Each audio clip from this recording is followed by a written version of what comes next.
भुजगे। किसी ने एक बात बड़ी अच्छी कही है, तुम शोर करते हो सुर्खियों में आने के लिए,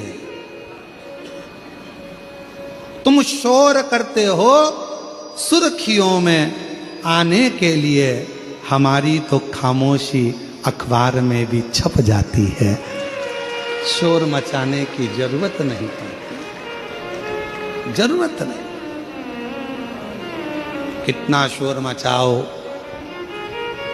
शक्ति का प्रदर्शन करो, पर शक्ति के प्रदर्शन से सेलिब्रिटी और दुनिया के लोग आ सकते हैं, भक्ति मन में होगी तो भगवान दौड़ कर आएगा और वर देकर चला जाएगा। शक्ति से नहीं, भक्ति से शिव को रिझाओ, प्रभाव से नहीं भाव से शिव को रिझाओ, शिव मिलेगा, शंकर मिलेंगे।